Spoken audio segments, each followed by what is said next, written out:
Students, welcome to brilliant math class देवकानी।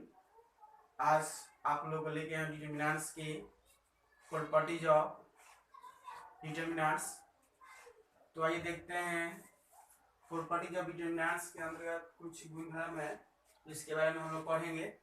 देखिए दिया है क्या, किसी सारणिक, पहला प्रॉपर्टीज ऑफ डिटर्मिनेंट्स में पहला दिया है किसी सारणिक के पंक्तियों को, किसी सारणी के पंक्तियों को संगत स्तंभों में बदल दिया जाए तो सारणी का मान नहीं बदलता है। मतलब कि जैसे एक छोटा सा हम सारणी ले लेते हैं 5 6 9 3, ठीक है, ये सारणिक है। और सारणिक का मान अगर हम निकालना चाहें तो निकाल सकते हैं। 5 में 3 से गुना करेंगे कितना आएगा 15, क्रॉस मल्टीप्लाई जानते हैं ना। और 9 में 6 से गुना करेंगे 9 6 54। अब घटा दीजिए, 14 में से 5 जाएगा 9 और 4 में से 1 जाएगा 3, यानी -39। यानी जो -39 आया इसका मान, अब हम पंक्ति को बोल रहे हैं कि अगर पंक्ति को स्तंभ में बदल दिया जाए, यानी पहला पंक्ति क्या है 5 9, तो 5 9 ऐसे कर देते हैं। दूसरा जो पंक्ति है उसको स्थान बदल देते हैं 6 और 3। अगर इस तरह भी हल करें, यानी जो देख रहे हैं R1 और यहाँ C1 दोनों एक जैसा है ना। यहाँ देखिए R2 और यहाँ C2 एक जैसा है ना।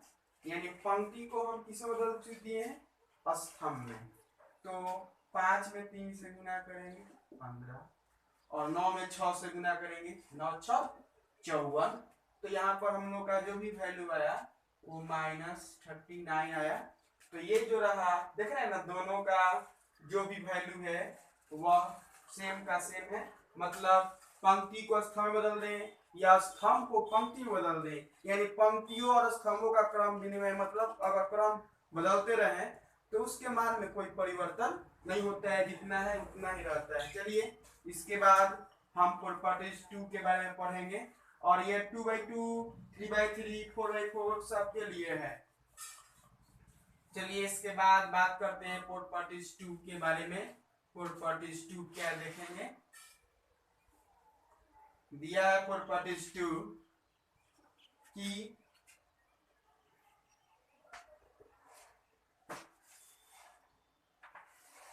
किसी सारणी का मान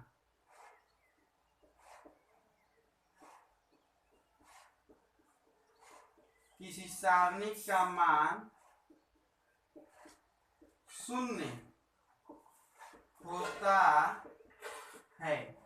किसी सारणी का मान शून्य होता है यदि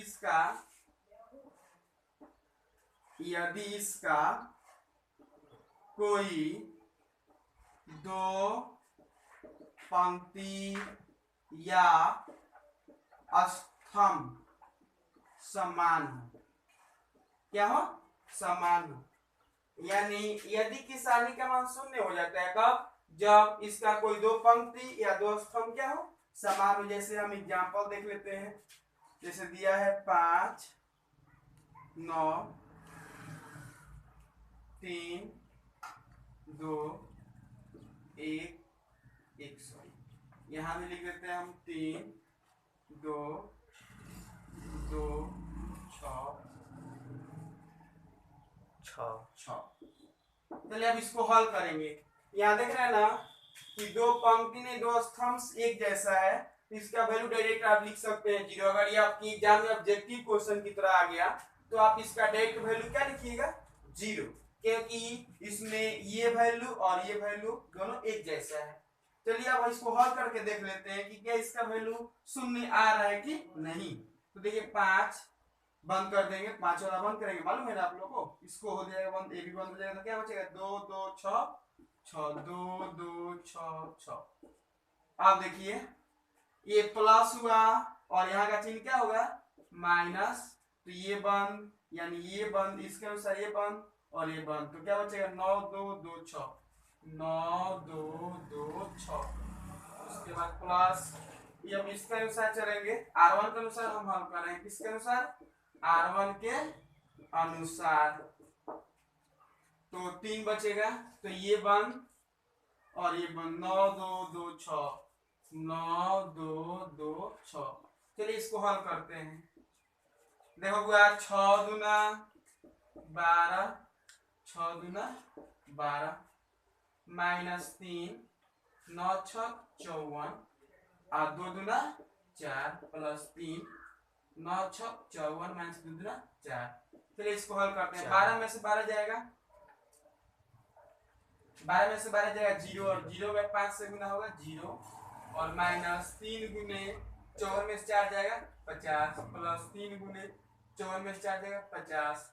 तो देख रहे हैं प्लस में और ये माइनस में, इसका वैल्यू क्या आ गया 0। इसलिए यहाँ पर किसी भी सारणी का 2 पंक्ति या 2 स्तंभ अगर समान हो तो उसका वैल्यू 0 होता है। चलिए प्रॉपर्टी नंबर 3 पढ़ेंगे इसके बाद।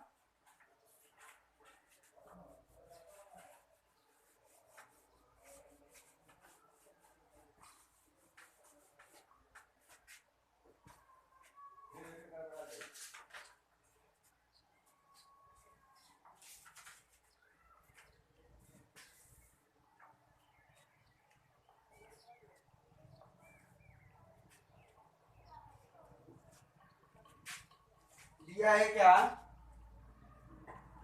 यदि एक सारणी की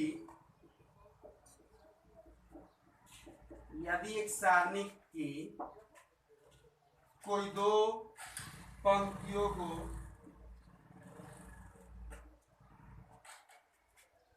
यदि किसी सारणी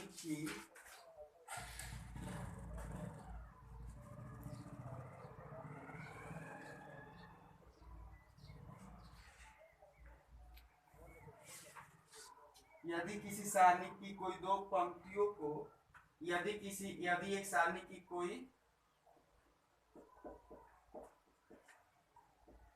पंक्तियों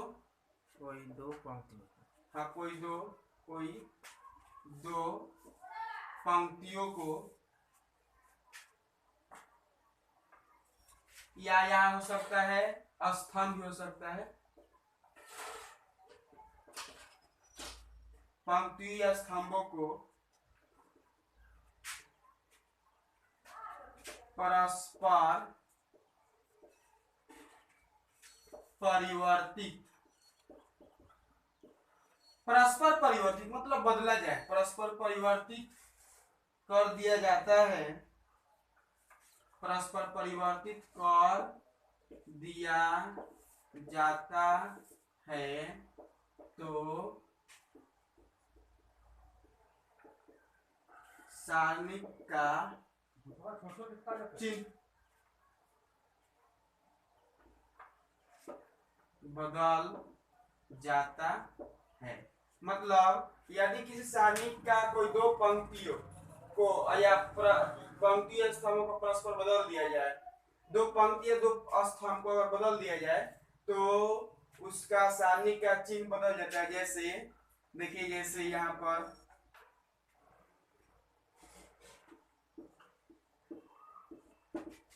ये एक सारणी है, इसको हल करते हैं। 5 दिया 15, 6 दूना 12, इसका वैल्यू कितना आएगा 3। अब हम इसका दोनों 2 पंक्ति को हम चेंज करते हैं या स्थान को अदला बदली करते हैं। 5 6 दूसरे जगह पर ये वहां चला जाता है, 2 3 ऊपर चला गया, 5 6 नीचे चला आया। देखिए क्या होता है, इसको हल करेंगे तो 6 दूना 12, 5 तिया 15, तो यहाँ क्या आ गया -3। देख रहे हैं यहाँ पर कौन सा चिन्ह है प्लस का, और यहाँ पर कौन सा चिन्ह आ गया माइनस का। इसका मतलब हुआ कि अगर कोई 2 पंक्ति को या स्तंभ को अगर हम चेंज करते हैं तो उसके मान में बदलाव आ जाता है। तो देख रहे हैं ना, 5 6 2 3 है, 2 पंक्ति, ये दोनों पंक्ति का वैल्यू आया +3, लेकिन जैसे ही उसको स्थान हम बदल दिए 2 3 R1 के जगह पर चला गया। मतलब यहाँ क्या हुआ R1 R2 है, अब यहाँ पर R1 R2 है, तो देख रहे हैं ना बदलाव क्या हुआ। ये जो 5 6 R1 में था वो R2 में चला गया, और जो R2 में था वह R1 में चला गया। तो इस यहाँ देख रहे हैं आप कि अगर पंक्ति को स्तंभ में बदल दिया जाए या स्तंभ को पंक्ति में, मतलब 2 पंक्ति या 2 स्तंभ को चेंज किया जाए तो उसका मान बदल जाता है, मतलब चिन्ह जो होगा प्लस होगा तो माइनस, माइनस होगा तो प्लस हो जाएगा।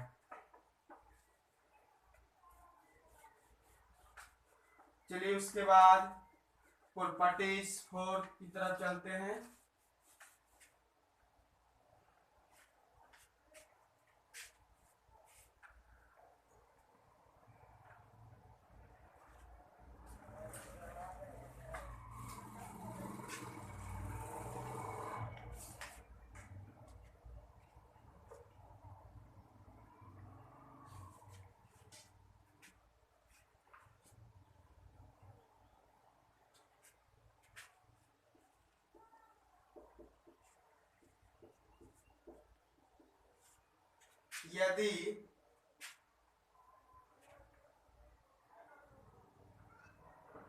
यदि सारणी की दो पंक्तियां स्तंभों के अवयव, यदि सारणी की यदि किसी सॉरी यदि सारणी की दो पंक्तियां या स्तंभों के अवयव समानुपाती हो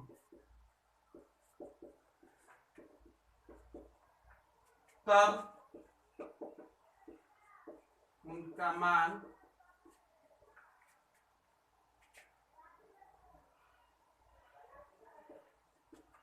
शून्य होता है। मतलब यदि किसी सारणी के दो पंक्ति या स्तंभों के अवयव समानुपाती हो तो उसका मान शून्य होता है।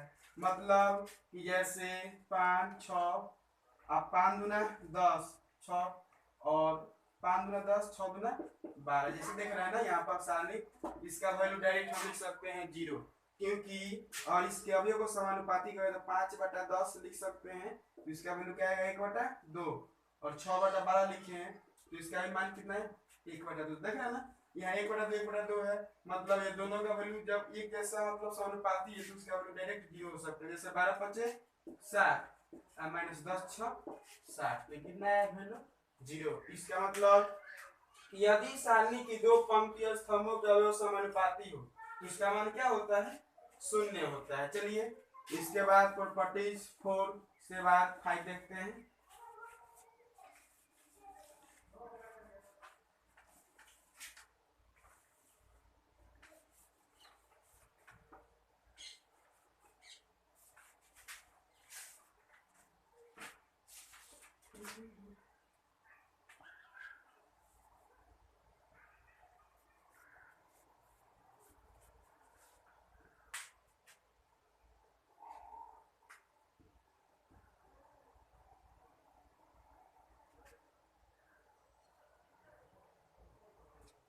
पांच नंबर क्या, यदि एक सारणी के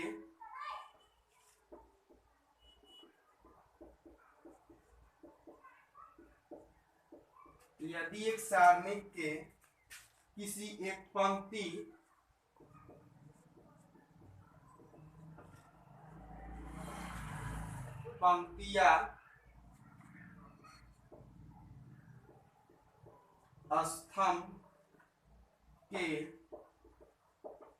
के प्रत्येक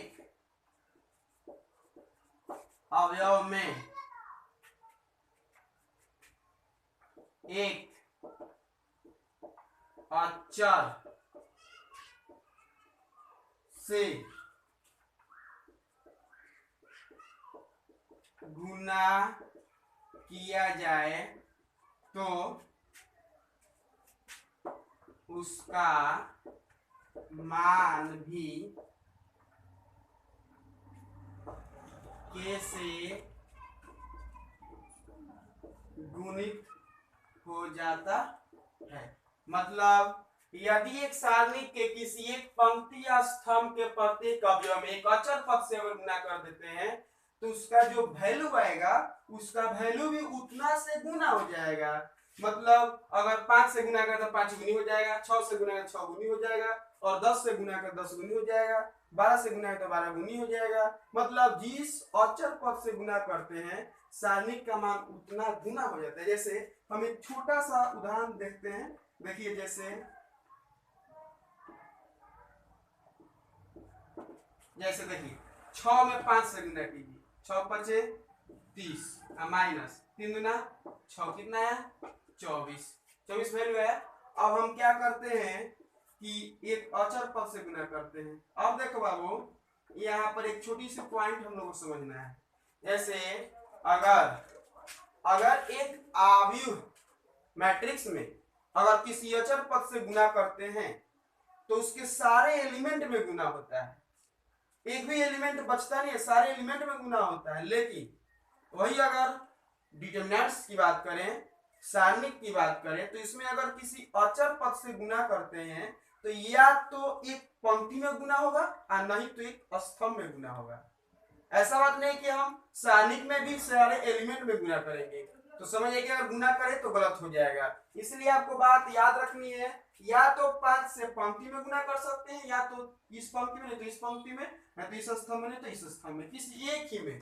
ये नहीं कि सब में गुना कर दे, हम बस आरोहण में गुना करते हैं। तो 5 में 5 से गुना करेंगे कितना आएगा 25, 5 में 2 से गुना करेंगे 10, और ये 3 से गुना नहीं होगा, वो जैसे है वैसे ही रहेगा। अब गुना करते हैं, कितना गुना हो जाता है, तो 25 में 6 से गुना होगा कितना आएगा 150, और 10 में 3 से गुना करें कितना आएगा 30, कितना आएगा जी 120। अब बात हम लोग का ये 24 का कितना गुना है जी 120, देख रहे हैं ना कितना से गुना हुआ है 5 से। तो ऑलरेडी आपको मालूम होनी चाहिए कि ये 5 गुणित होगा, यानी 24 में अगर 5 से गुना करते हैं तो हमारा कितना आता है देख लीजिए। 5 में 4 से गुना होगा 20 का 0, अब 5 में 10 से 2 12, मतलब कितना आ गया 120। इसका मतलब ये हुआ कि अगर हम किसी सारणी के किसी पंक्ति या स्तंभ के प्रत्येक अवयव में अगर एक अचर पद से गुना किया जाता है तो उसके मान भी उतना से गुणित हो जाएगा। मतलब 5 से गुना करें तो 5 गुणित हुआ है ना, 10 से गुना 10 गुणित हो जाएगा। चलिए इसके बाद नेक्स्ट प्रॉपर्टीज 6 नंबर बात करते हैं, 6 नंबर की।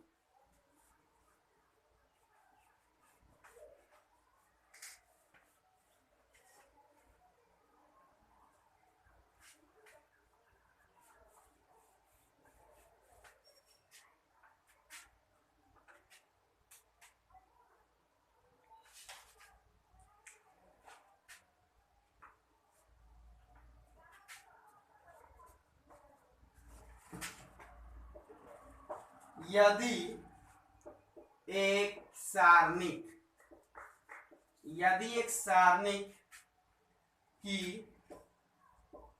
एक पंक्ति या स्तंभ के कुछ या सभी अवयव दो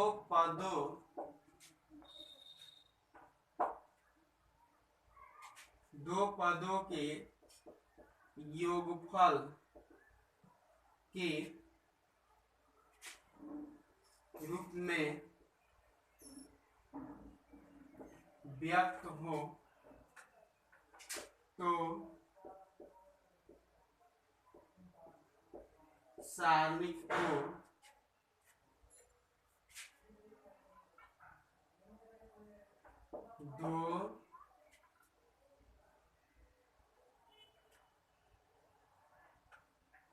दो सारणिकों के योगफल के रूप में व्यक्त कर सकते हैं। ये देखिए बहुत ही टॉपिक है। अगर करें कि यदि किसी सारणी के एक पंक्ति या स्तंभ के कुछ या सभी अवयव दो पदों के योगफल के रूप में हो तो हम क्या कर सकते हैं, उसको अलग अलग व्यक्त कर सकते हैं। जैसे देख लीजिए, छोटा सिंपल है, जैसे दिया रहे A1 प्लस के B1 C1 A2 plus K1 K2 B2 C2 A3 plus K3 B3 C3। अगर ऐसे दिया हो तो हम इसको अलग अलग लिख सकते हैं। जैसे देखिए कैसे लिखेंगे, तो लॉन्ग हो गया थोड़ा सा, देख लीजिए कैसे लिखेंगे। इसको ऐसे लिख सकते हैं, पहला वाला लेकर A1 B1 C1 A1 B1 C1 A2 B2 C2 A3 B3 C3 plus K1 B1 C1 K2 B2 C2 K3 B3 C3। मतलब देख रहे हैं ना कि पहले हम इसको लेके एगो सारणी बना दिए और उसके बाद इसको देख रहे हैं ना, इसको इसके साथ, इसको इसके साथ, इसको इसके साथ, देख रहे हैं ना। तो हम इसको अलग अलग व्यक्त कर सकते हैं। चलिए इसके बाद प्रॉपर्टी नंबर 7,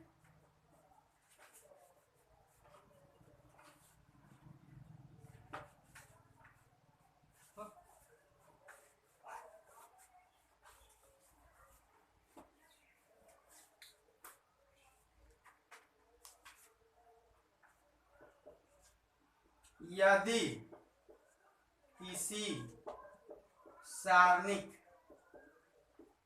के किसी पंक्ति या स्तंभ में कोई अचर पद उभयनिष्ठ हो तो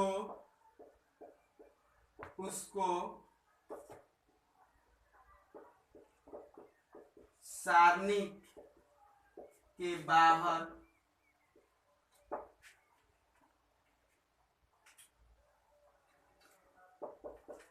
निकाल सकते हैं। जैसे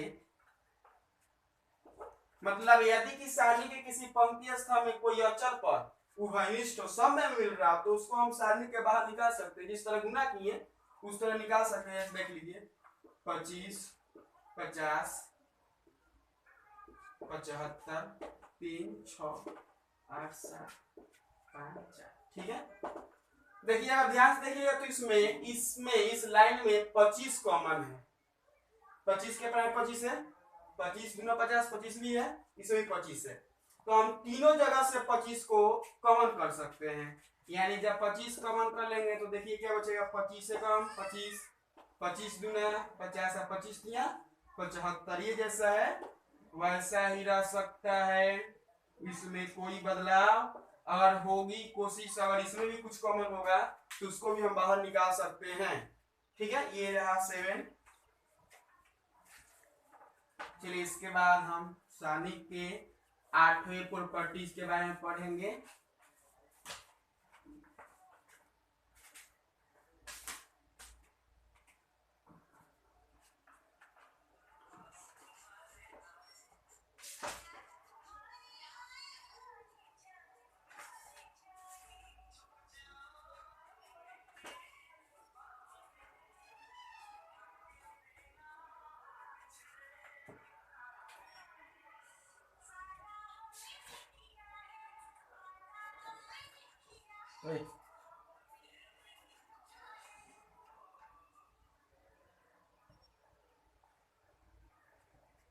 प्रॉपर्टी कितना 8 दिया है क्या,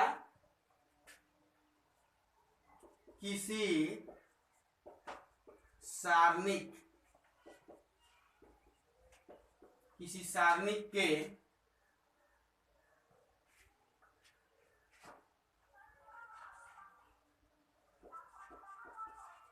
पंक्ति या स्तंभ, पंक्ति या स्तंभ के सभी अवयव शून्य हो तो उस सारणिक का मान शून्य होता है। जैसे देखिए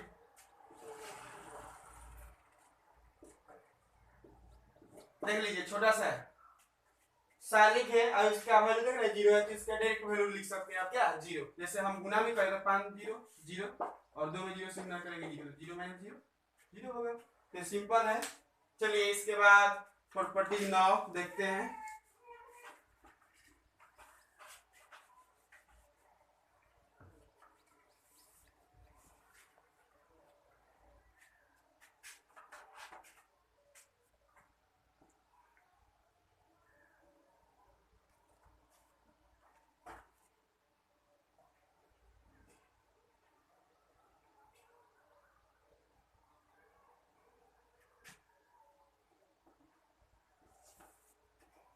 यदि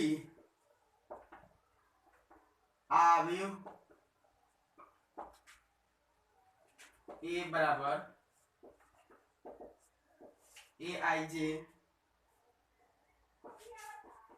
N cross n, n cross n का मतलब हुआ जितना पंक्ति उतना स्तंभ, एन क्रॉस एन तथा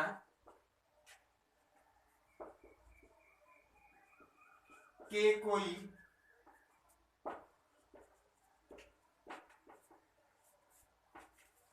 अदिश है तो के का मान जो होगा, अगर के यदि आव्यूह ए जैसे दिया हो और के कोई अदिश हो तो मॉड के या डिटरमिनेंट्स के इक्वल टू होता है के का पावर एन डिटरमिनेंट्स ए। जैसे और एक आव्यूह दिया रहे एन क्रॉस एन का और के पूछा जाए तो हम बारी बारी से निकाल भी सकते हैं। जैसे इस पर एग्जांपल भी हो जाएगा।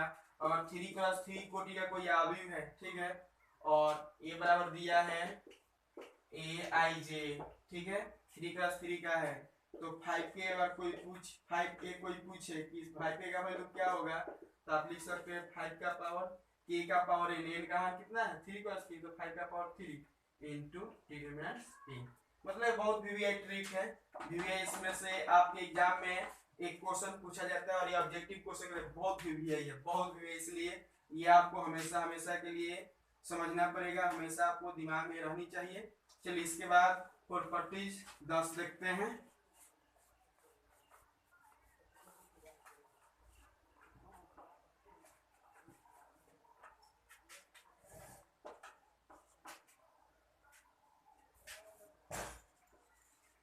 यदि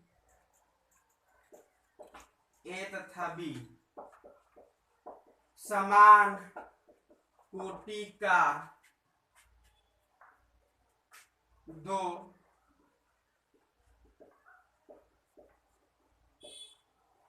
वर्ग आव्यूह हैं तो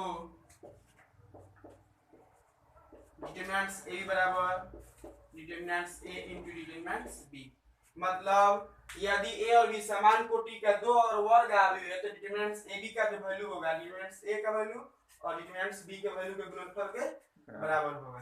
चलिए इसके बाद डिटरमिनेंट्स के सारे फॉर्मूले प्रूफ, एक छोटा सा और देख लीजिए।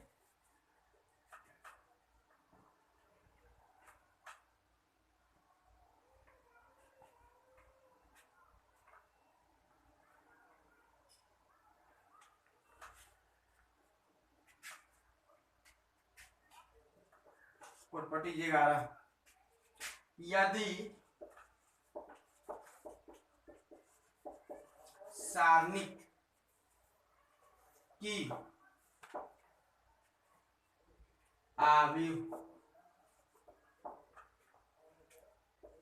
ए बराबर ए आई जे एन कोटि का विकर्ण, एन कोटि का विकर्ण आव्यूह हो तो जो डिटरमिनेंट्स का वैल्यू होगा उसके विकर्णों का योगफल होगा। मतलब कि जैसे मान लीजिए A1 A22 A33 A44 ये सब विकर्ण के एलिमेंट है बराबर विकर्ण के अवयव का गुणनफल। मतलब अगर कोई विकर्ण अवयव दिया है उसका सारणी का मान निकालना हो तो उसके सिर्फ विकर्ण में गुणा कर देंगे तो उसके सारणी का मान निकल जाएगा। चलिए, अगर आपको इस वीडियो अच्छी लगी तो कृपया जो लोग भी सब्सक्राइब नहीं किए सब्सक्राइब कीजिए, शेयर कीजिए। Thank you very much.